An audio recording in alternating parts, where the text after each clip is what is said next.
smells like beer and regret. Now, I was just walking along here, and it's another walk and talk. But I can remember, man, being on the road, being on that tour bus, and playing night after night, and every night was Saturday night. Felt like it. And we were partying after every show.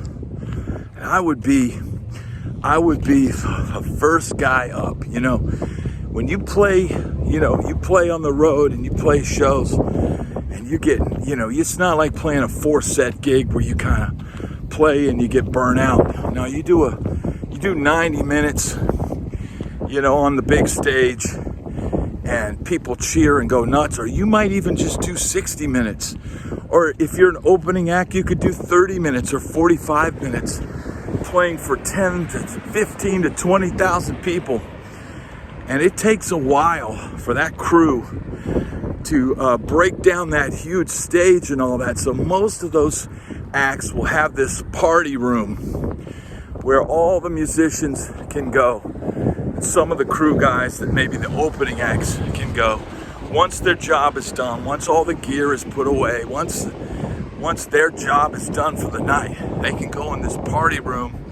The party room will be stocked with booze, maybe some mood lighting, probably like a road case that's got a bar and sound system. And you go in there after you're done, or after the headliner is done, and they'll let you in there. And that's where everybody socializes, and that's where everybody parties after the gig. And so that can go on, and that can rage. And then the next night you pull up and you're in the next city, in the next Enormo Dome. So that's kind of the arena, circuit. That's kind of how that goes. And man, when you're only playing 45 minutes a night, you're thinking, man, I can do this in my sleep. So sometimes, those gigs can really turn into a party, because you're like, man, this is easy. I got a 30-minute sound check, at 3 o'clock in the afternoon, and maybe put some new strings on my guitar. I'll go play a 30 or 40-minute set, and then I'm done. But then, interspersed with that would be club dates. So maybe you do 3 arena shows, maybe you have a night off, or maybe you don't have a night off and you go straight to some club somewhere.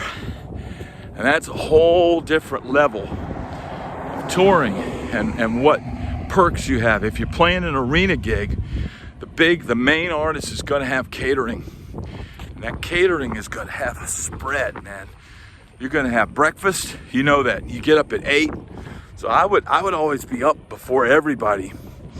Generally pass out before everybody. And I'd be up at 8, and I'd go take a shower, go in the locker room style. So you strip down in like a old hockey arena or something and go in these funky old sports things. It's probably riddled with athlete's foot, but you go in there, you take a shower, bring some, travel size soap things so you can take a shower. You come out of there, you're clean for the day. Your guys are still passed out in their bunks. So I'd get up, take a shower, go have a good breakfast, and then maybe go back to sleep, right? And you still got hours and hours before you got to do anything. But man, those club dates, that's a whole nother scenario, man. So those places, there's some really nice clubs with really good management and treat you really well. One of my favorites, I'm gonna send a shout out to Kevin Zink from the Machine Shop in Flint, Michigan. Now, you wouldn't think, if you're inexperienced and you don't know about the Machine Shop, you wouldn't think that this would be like, a stellar venue. But man, they got a stellar staff. It's a smallish rock club that's had just about every rock group you can think of, and every now and then they put on like an outlaw country show or something.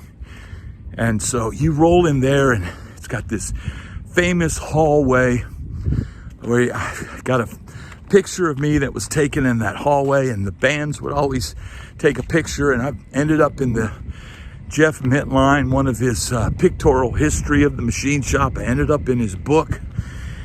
And man, that is a great club, but it is designed to look like a rock club. It is a rock club. And you know, the bathrooms are it's not exactly a Marriott, but it's nice. And they provide really good food for lunch and dinner. And man, that is like always one that was on our books. That was a great place to play. But then you go to some of these other places, and you're like, I've never heard of this place. What's the deal with this place?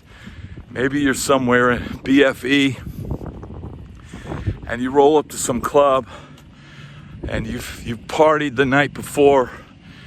Maybe, you know there's no catering in the morning, so you just stay in your bunk till about 10 o'clock.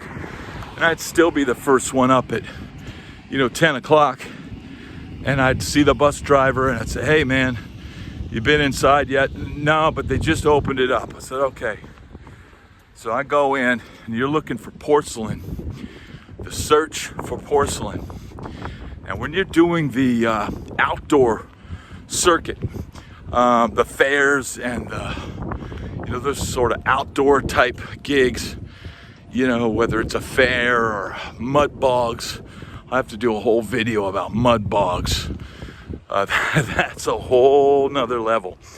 But no matter where it was, you don't want blue splash. Now, what is blue splash? Blue splash is a porta potty. It has that blue water in it. So when you're dropping the kids off at the pool, the blue water can splash back up on you. That's not a great situation. Those things can be used and abused and can be in rough shape when you get to them in the morning. So I would always try to find porcelain. But then, you go to play these clubs, and you get in there and you're the first guy in. Sometimes the club was cleaned the night before, and you're walking in and it's a clean bathroom and it's a clean club. And other times it looks like a bomb went off and it's destroyed. And so I would call these, I would walk in and go, it smells like beer and regret. And that would be kind of the funny way that I would describe, a situation in a place like that. You'd walk in these places, and the bathroom, half the stalls are exploded with somebody's, excrement, and there's pee all over the floor and toilet paper everywhere, and it just looks like a bomb dropped off. And that is never a good thing to walk into, beer and regret. So, with that type of situation and rolling into that, you're like, oh man, tonight's gonna be rough, right? Because you're not even sure, this place is even gonna get cleaned up, or they're just gonna open the doors and let people roll in. So, beer and regret. I'd say, how is it inside? I said, dude, it smells like beer and regret. And they go, oh, okay. Or they come and they go, hey, how is it? You been inside? I go, yeah, it's really nice, man. It looks cool, man. It's a cool venue. Oh, great. So it would be, a lot of different experiences and a lot of different variables, of that. Some places would be okay clean. Some places would be spick and span. Some places would be a complete disaster. And the complete disaster place, if they were providing the lunch that they were going to feed us at noon, we'd always get lunch at noon from like a venue like that. I would just start looking on my phone to what was close by. what restaurants are close by, and I just go, not doing lunch here, man. If they can't clean the venue, if they can't keep the bathrooms clean, then I am not going to risk getting food poisoning on the road and not being able to perform or having to perform while I'm sick. And I would just start walking. I'd start walking till I found something that looked like it was decent to eat. Some areas, that's a tough thing. Bakersfield, we would always play the Crystal Palace. That was a beautiful venue with such rich country music, Bakersfield history. But man, the neighborhood was not that great, man. And I remember going in the little, like a burrito taco place across the street. And, man, some really sketchy, whacked out people giving me the weird look. I'm sure I looked crazy. I had my black beard and my long hair and my surfer like t-shirts and my rock country jeans with the like the white trim or whatever the hell it was. And I'm sure they looked at me like, who the hell is this? And I was looking at them like, oh Jesus. But I knew I looked just as crazy as they did. But man, you would get some really strange looks and deal with some really crazy people, and you're just trying to find something safe to eat, to try to soak up the booze you knocked down the night before, and be able to do it another night. Go back and play your gig and have a few beers and go about your business. And so, man, it becomes a real challenge going from these extremes, one extreme, but here's the thing, man. People will ask me, well, what did you like playing better? And even though clubs could be real, crap holes and, not the greatest venues, but as far as getting to see a show or getting to play a show, those are my favorite places to play. So if there's a small club like the Machine Shop and they treat you well and you walk in and it's clean as it needs to be, and although it's a rock club, it's not supposed to be a Marriott or whatever, but those would be the best gigs. That's where you would put on the best show, because the reality is you're that close to the audience. You could literally run to the front of the stage and people can grab you. People can, there could be, let's say a suggestive, audience members who are enticing you to play, and it's just having that interpersonal contact when you're playing a giant arena. The crowd, the scream of the crowd becomes this roar and everything, but when it's all over with, you're just you feel so alone, man.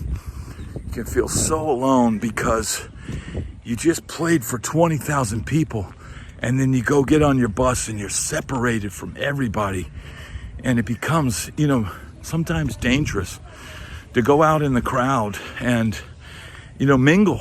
It can be. Now, I used to do it. I'd go play an arena and I'd go out in the crowd and try to meet some people and hang out, and get away from the same 13 people that I see every day on the bus, and I'm sure they're sick of me and I'm sick of them. I would try to do that, but the reality is playing a club, man, you're so much closer.